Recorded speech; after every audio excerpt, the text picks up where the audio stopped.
Jadi saya memberikan keterangan sejak jam 10 tadi. Sekarang udah jam berapa? 11 Pak. Ya 1 jam saja, tidak lama. Jadi saya diundang untuk memberikan keterangan dalam rangka penyelidikan status lahan di Rempang. Saya pada kesempatan pertama menjawab, saya akan hadir, maka saya hadir. Hari ini saya terjadwal sidang paripurna di DPRD dalam rangka pembahasan nota keuangan RAPBD. Tetapi karena saya anggap undangan ini penting, maka saya hadir. Kenapa penting? Karena undangan ini adalah ditujukan kepada saudara Taba Iskandar selaku penggarap lahan. Sebagaimana video saya pertama kan saya sudah bilang bahwa saya ada kebun kecil. Nah, saya ceritakan kronologi supaya ada pemisahan yang jelas masalah ini. Ya, ada pemisahan yang jelas masalah ini. Sedekat ini. Tak apa Pak, lanjut aja Pak. Bising ngomong. Sedekat aja ya. Bisa Pak. Ya. Saya lanjutkan. Supaya terang dan jelas masalahnya. Maka saya datang. Yang sejak awal saya sampaikan di video. Nah, contoh yang seperti saya ini artinya menggarap lahan di lahan negara, di tanah negara. Jadi apa yang dilakukan oleh Polda Kepri betul, dia kan data. Siapa saja orang yang menggarap itu. Saya kan bukan warga dan penduduk Galang, Rempang. Atau Rempang Galang. Berarti kan saya tidak mempunyai hak di lahan itu. Maka saya datang. Kalau negara membutuhkan, silakan diambil. Nah, yang seperti saya kan tak ada persoalan. Betul. Makanya di surat pernyataan ada, saya menyerahkan kembali kepada negara. Karena semula konsepnya, redaksionalnya, menyerahkan kepada BB Batam, menyerahkan kepada HPL BB Batam. Saya tidak tahu apa BB Batam sudah punya HPL di lahan itu. Maka saya keberatan tadi. Akhirnya saya tanda tangani pernyataan menyerahkan lahan itu kepada negara. Karena negara yang punya kewenangan, di situ ada HPK. Punya saya ternyata setelah dicek, kebun yang seluas 18.000 meter itu berada di hutan HPK. Oh, HPK hutan produksi, ya, bukan hutan lindung. HPK konveksi. Nah, lahan yang saya punya tadi, saya ceritakan kronologisnya. Saya tidak beli. Jadi ada mantan kepala desa almarhum dulu, berutang kepada saya, terus dia bayar saya dengan kebun, dengan lahan itu. Selama 20 tahun tidak saya apa-apakan karena saya tahu status tanah waktu saya dikasih surat itu kan semua surat kepala desa. Maka saya tidak terlalu yakin secara hukum. Saya biarkan saja dia tanpa diapa-apakan selama 20 tahun. Baru tahun 2021 saya dibantu teman bibit durian. Saya tanamlah, baru umur setahun duriannya. Sekarang Pak? Iya, Oke. baru tumbuh setengah meter. Minta bantulah saya teman-teman Sembulang untuk ngurusnya. Ada tukang kebun, dia tinggal di sana, dia nyiramin, dia mupuk. Nah, saya bayar token listriknya, saya bayar sembakonya, dia urus kebun. Ternyata muncul masalah ini, dan saya tidak keberatan. Nah, maksud saya apa? Ini yang harus dilokalisir masalah tentang Rempang.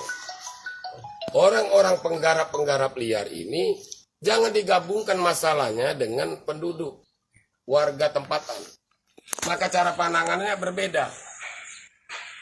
Jadi orang penggarap seperti saya ya tangani secara tegas. Tapi penduduk perlakukan dia dengan adil dan manusiawi. Dia tidak tinggal, menurut saya ngawur. Mereka tidak punya sertifikat katanya. Mereka itu sudah ada. Kalaupun tidak punya sertifikat, kesalahan siapa? Itu rakyat yang di pinggiran, hinterland, yang sulit mengakses perizinan dan segala macam. Tapi dia sudah bisa dibuktikan beranak pinak dari kakek dan neneknya di sana. Dan bisa dibuktikan jauh sebenarnya sebelum Indonesia merdeka. Mereka ini, wilayah Rempang itu masuk dalam wilayah administrasi pemerintahan Kerajaan Riau Lingga. Buktinya ada. Di Sembulang itu, di Bulang Lintang, ada makam Temenggung Abdul Jamal. Ya, betul. Itu menunjukkan ada pemerintahan di sini sebelum ada Republik Indonesia. Itu 1800-an, mungkin 1843 atau 53. Artinya ada pemerintahan. Kok tahu-tahu ujuk Indonesia merdeka, ya, kita memerdekakan diri dari penjajah, membuat aturan menyengsarakan warga negaranya. Itu yang saya bela sebenarnya. Saya tidak membela diri saya sendiri. Saya kecil ini, ada orang yang memiliki 30-100 hektar nih. Ya. Ini berbeda. Penanganan yang ini berbeda. Yang saya maksud, yang saya bela adalah rakyat Rempang. Penduduk asli Rempang. Itu kan tidak banyak. Lahannya pun tidak terlalu luas. Nah, jadi cara penanganannya jangan digabung. Dipisahkan. Yang ini penduduk, mereka tidak anti investasi, bisa didekati dengan cara dialog. Nah, yang ini udah betul di screenshot panggil, Pak Tabah punya lahan, punya. Untuk apa Pak? Tanam kebun, durian. Itu Pak punya Bapak masuk di HPK. Waduh, saya tidak tahu. Memang saya tidak tahu. Iya. Karena 20 tahun saya pun tidak peduli pada tanah itu. Tahu-tahu ada teman ngasih bibit, saya tanam. Ya sekarang mau diambil negara. Silakan. Tadi mau ditulis menyerahkan lahan ini dengan sukarela kepada BP Batam. Berdasarkan kepada HPL BP Batam. Saya keberatan. Kenapa? Kan saya tidak tahu ada HPL di BP Batam. Karena setahu saya belum ada HPL di sana. Kalau ada HPL BP Batam, maka berlaku ketentuan pertanahan soal lahan sebagaimana di Kota Batam. Apabila ada perumahan atau penduduk yang mendirikan bangunan di atas HPL BP Batam, digusur dia. Iya. Kan HPL BP Batam, Iya. pindah ke sana dah, di kapling siap bangun. Maka tepatlah yang menawarkan tentang kapling 200, 500, tepat. Kan berdiri di HPL kami kamu. Tapi kalau ini rakyat Rempang, kami di rumah kami. Kok kamu mau pindahkan kami? Dengan alasan investasi 200. Apakah itu namanya keadilan? Terus dikatakan dia tak punya sertifikat. Apakah karena alasan hukum positif tidak punya sertifikat, maka menjadi ilegal mereka? Tidak, mereka kan lebih dulu. Harusnya kan datang, kemarin ada paket Prona dari Bapak Presiden. Turunnya ke sana lah. Kamu lah 100 tahun di sini, tak ada sertifikat, kami buatkan ya. Kan begitu prinsipnya pelayanan. Jadi jangan dilemahkan, dia akan selalu lemah. Mengatakan, tidak ada sertifikat, melanggar hukum. Hukum yang buat siapa? Kan kita yang buat nih. Pasti orang-orang yang tidak punya kemampuan, karena tidak punya sertifikat, ada yang tidak punya KTP, tidak punya KK, itu kan bisa didudukan. Selama ini ada RT, ada RW, ada lurah, aparat yang ngurus mereka di sana. Kenapa sekarang tak diurus? Dianggap orang liar. Betul. KTP-nya ada. Iya. Kapan PBB tetap dipajakin. Tapi kapan ada urusan begini, kamu tidak punya surat ya? Iya. Tidak punya sertifikat, tidak boleh. Tapi kapan pajak cepat kan, tidak bayar PBB. Itu pertanyaannya kembali dipertanyakan. Apa begini tujuan bernegara berbangsa ini? Tujuan merdeka 78 tahun ini. Belanda dulu gitulah. Company Belanda, VOC itu. Malah tak punya modal apa-apa dia dulu. Datang ke sini dia, Rotterdam, Inlander kata dia. Digebukin dia, kita tak bayar. Nah, total ada berapa pertanyaan izin Pak? Ya tidak banyak. Kalau pertanyaan saya dikasih, ya data. Kemudian sejak kapan menguasai lahan? Saya bilang sejak tahun 2000-an. Bagaimana cara dapatnya? Cara dapatnya pembayar hutang. Ada dulu mantan kades berhutang sama saya, tak punya duit, dikasih dia tanahnya. Ya. Kata dia itu kebun dia. Saya pernah lihat suratnya, itu yang saya cari sekarang. Suratnya Tanda ada tangan Bapak. kades. Saya tidak ketemu lagi. Udah lama kan? Udah lama sekali ya. Tidak pernah saya urus. Saya bukan seterima surat langsung berkebun, enggak. Baru ditanamin 2021 kemarin. Dibantu teman. Suratnya ada Bapak pegang nggak? Ada Bapak pegang nggak surat? Belum sekarang. Sampai sekarang belum ada. Enggak lah. Oh. Dan saya pun tidak peduli kan saya tidak menganggap aset saya. Iya. Nah, sekarang mau diambil, saya balikkan ke negara. Saya cuma mau koreksi waktu mau dikembalikan secara sukarela kepada BP Batam. Enggak, saya tidak mau kembalikan pada BP Batam. Saya mau kembalikan kepada negara. Ya. BP Batam belum tentu. BP Batam itu lembaga.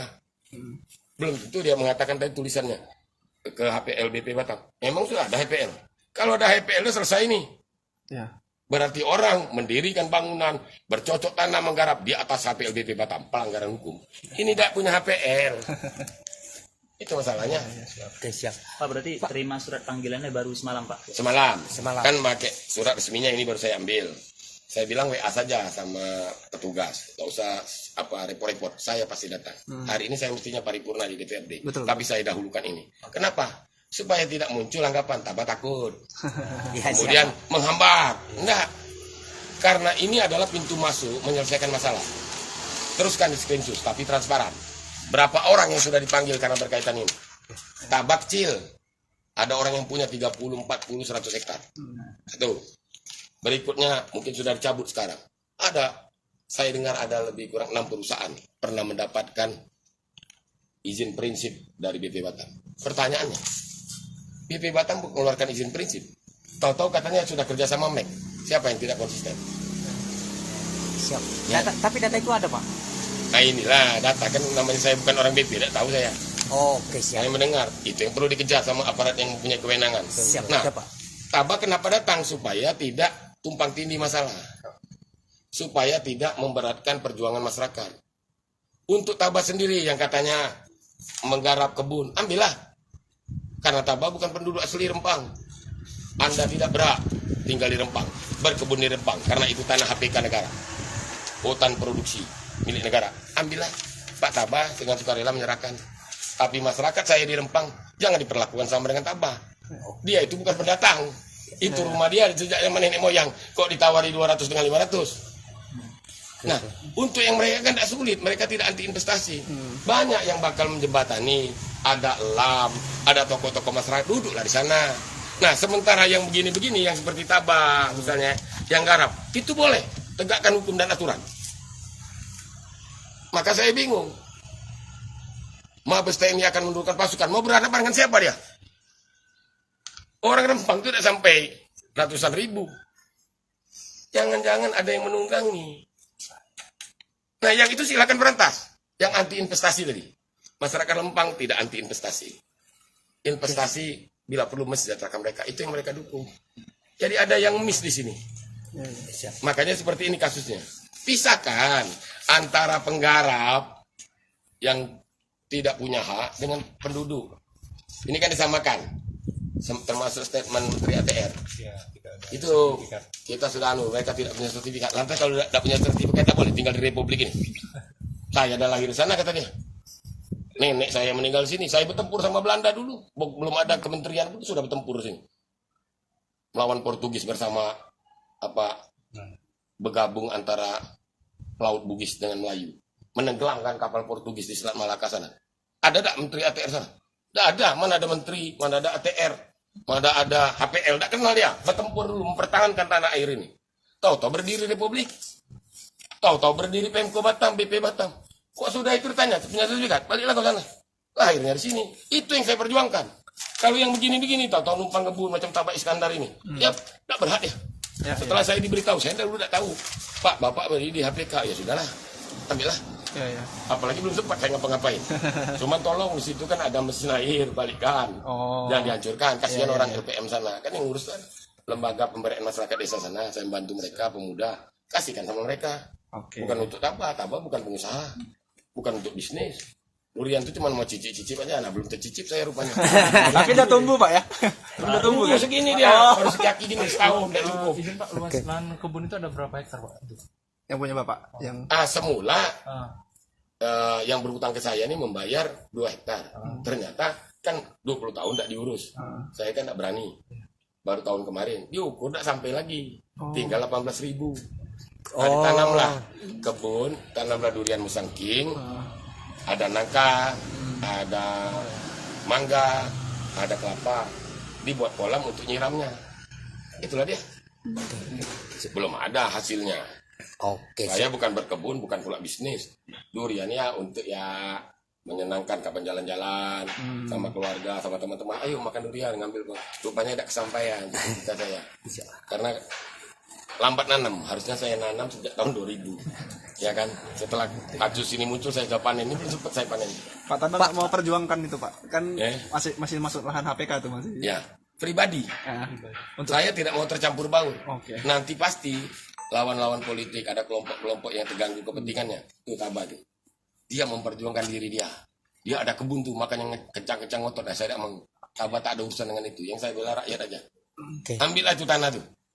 Saya cuma keberatan tadi terhadap redaksionalnya yang mengatakan secara sukarela mengembalikan kepada BP Batam. Memang punya BP Batam, saya bilang itu. Ya, Pak. Entah iya apa tidak, saya tidak tahu kan, tidak berani saya mengatakan sesuatu yang saya tidak ketahui.